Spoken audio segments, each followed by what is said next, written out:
Hello everyone, అందరూ ఎలా ఉన్నారు? నేనైతే చాలా బాగున్నాను. ఈరోజు ఈ వీడియోలో శ్రావణ మాసం వస్తుంది కదా, నేనైతే ఇల్లు మొత్తం క్లీన్ చేసుకున్నాను. క్లీనింగ్ మాత్రమే చూపిస్తున్నానండి. మామూలుగా వీడియో చేశాననేసి పెడుతున్నాను. మీకు నచ్చితే చూడండి, లేదా వీడియోని స్కిప్ చేసేయండి. క్లీనింగ్ మాత్రమే ఉంటుంది.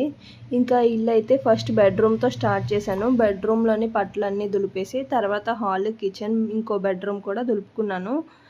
బెడ్రూమ్ క్లీన్ చేసిన తర్వాత తుడిచేస్తున్నాను. ఎందుకంటే బెడ్రూమ్లోని మా హస్బెండ్ అండ్ పాప పడుకుంటారనేసి ముందు బెడ్రూమ్ క్లీన్ చేసేస్తున్నాను. ఇంకా క్లీనింగ్ చేస్తూ నా యూట్యూబ్ బాధ చెప్పుకుందాం అనుకుంటున్నాను. నాలా ఈ తప్పు ఎవరు చేయకూడదనేసి నా ఉద్దేశం. ఫస్ట్ అయితే నేను 1 ఇయర్ పాటు యూట్యూబ్ చేద్దామనేసి నార్మల్గా శ్రావణ మాసంలో ఒక వీడియో పెట్టాను. తర్వాత మళ్ళీ ఆపేసి వినాయక చవితి నుంచి వీడియోస్ తీయడం స్టార్ట్ చేశాను. నాలాగా యూట్యూబ్ ఎవరైనా చేద్దామని అనుకుంటే తప్పకుండా చేయండి, కానీ గ్యాప్ అన్నది అస్సలు ఇవ్వద్దు. కరెక్ట్గా మానిటైజేషన్ అయింది అన్న టైంకి నేను వీడియోస్ చేయడం ఆపేశాను. అంటే నా సెకండ్ ప్రెగ్నెన్సీ వల్ల. దానివల్ల ఏమైందంటే నా మానిటైజేషన్ మొత్తం పోయి మళ్ళీ యూట్యూబ్ ఫస్ట్ నుంచి స్టార్ట్ చేయాల్సి వచ్చింది. చాలా ఇబ్బంది అయిపోయింది.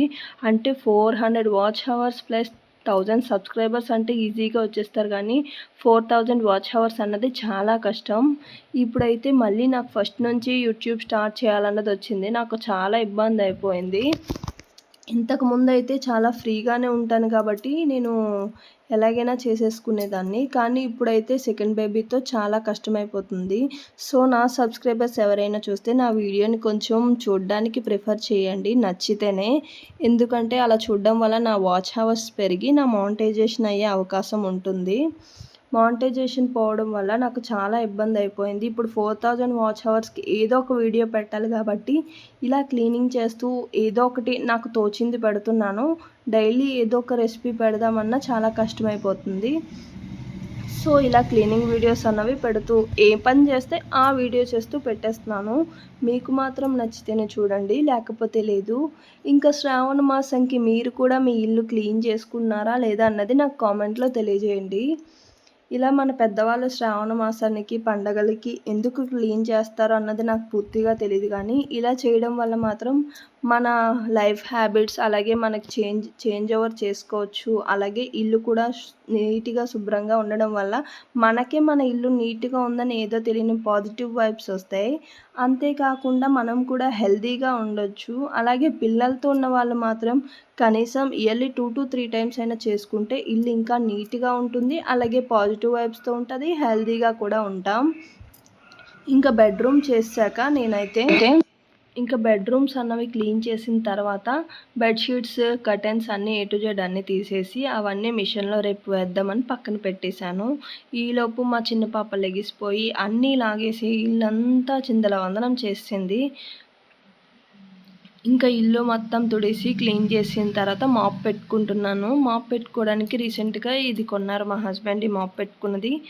దాన్ని ఏమొచ్చి ఒక దాంట్లో వాష్ ఏరియా, ఇంకో దాంట్లో డ్రై ఏరియా, ఒక దాంట్లో వాటర్ 80% వేసుకొని ఇలా వీడియోలో చూపిస్తున్న విధంగా వాష్ చేసుకొని నెక్స్ట్ ఛాంబర్ ఏమొచ్చి డ్రైది అందులో పెట్టుకుంటే మాప్ స్టిక్ అన్నది చాలా బాగుంది, కానీ కొంచెం ప్రైస్ అన్నది ఎక్కువలా అనిపించింది. 900 చేంజ్ ఎంత పడింది, కానీ చాలా బాగుందండి. అంటే ఇలా మాప్ పెట్టగానే అలా క్లీన్ అయిపోతుంది. ఇంకా దాన్ని క్లీన్ చేసుకున్న తర్వాత మా హస్బెండ్ ఏమొచ్చి నేను ప్యూర్ వెజిటేరియన్ కదా, సో నా కోసం బ్రాహ్మణ్స్ ఫుడ్ అన్న తెచ్చారు. నేను ఇంట్లో ఏమీ ప్రిపేర్ చేయలేదు. పిల్లలతోటి ఈ క్లీనింగ్ తోటి రోజంతా సరిపోయింది. భోజనం చేశాక మా పాపను కాసేపు ఆడించి పడుకోబెట్టేసి తర్వాత డోర్ మ్యాట్స్ అన్నవి క్లీన్ చేసుకొని పాతవి తీసేసి కొత్తవి వేసేసుకున్నాను, అవి కూడా వాష్ చేద్దామని. అలాగే బెడ్షీట్స్, కర్టన్స్ తీసాను కదా, వేరే బెడ్షీట్స్ అండ్ కర్టన్స్ కూడా వేసేసుకున్నాను. ఇంకా వేసాక ఆ రోజు ఈవినింగ్ మా పాప వచ్చింది. తనకి పాలు తాగించాక నేనేమొచ్చి ఇక్కడ గిన్నెలో భోజనం చేసి ఉంటాయి కదా, వాటిని క్లీన్ చేసేసుకున్నాను. గిన్నెలు తోమేసిన తర్వాత మా పాపకి సిర్లాక్ పెట్టడం, ఇంకా నేను కొంచెం టీ తాగడం అవన్నీ చేసేసాను. ఇంకా అయితే కిచెన్ నైట్ చేద్దాం అనేసి నైట్ కొంచెం మంచిగా టీ తాగేసి ఈవినింగ్ స్టార్ట్ చేశాను. కిచెన్లో కౌంటర్ టాప్ మాత్రమే క్లీన్ చేస్తున్నాను. ఎందుకంటే నేను రీసెంట్గానే రాజమండ్రి 1 ఇయర్ తర్వాత నా సెకండ్ ప్రెగ్నెన్సీ తర్వాత వచ్చాను. ఇల్లు మొత్తం పట్లు దులిపేసుకోవడం, క్లీన్ చేసుకోవడం వంటివి చేసేసాను. నార్మల్గా బాగోలేనివి అదే కాకుండా డైలీ యూస్ చేసిన వంటివే క్లీన్ చేస్తున్నాను. ఇంకా కిచెన్ కౌంటర్ టాప్ మొత్తం క్లీన్ చేసేసి ఈ మూలనేమోంచి నేను అప్పుడప్పుడు యూస్ చేసే గ్లాస్ జార్స్ అలాగే వాటర్ బాటిల్స్ పెడుతున్నాను. అలాగే ఇంకా మిక్సీ జార్, గ్రైండర్ ఇవన్నీ పెట్టుకొని ఈ కార్నర్లో ఒక ర్యాక్లోని నాకు రోజు యూస్ చేసే డైలీ వాడే పసుపు, ఉప్పు, కారం, టీ గుండ, పంచదార అలాంటివి పెట్టుకున్నాను. ఇంకా చిన్న గ్లాస్ జార్ ఉంటే ఆ గ్లాస్ జార్లో చిన్న మనీ ప్లాంట్ కూడా వేసేసి ఇలా కొంచెం గ్రీన్గా కిచెన్లో ఉంటే బాగుంటుంది కాబట్టి నేను అలా పెట్టుకున్నాను. అలాగే ఆయిల్, పోపులు పెట్టి ఇంకా కొంచెం చిన్న గ్రైండర్ని కూడా పెట్టుకున్నాను. ఇంకా మా కిచెన్ని క్లీన్ చేసేసాను. ఇలాగ ఇల్లంతా క్లీన్ చేసేసి ఇలా ఉంటే హ్యాపీగా అనిపిస్తుంది కదా, పనంతా అయిపోయిందనేసి.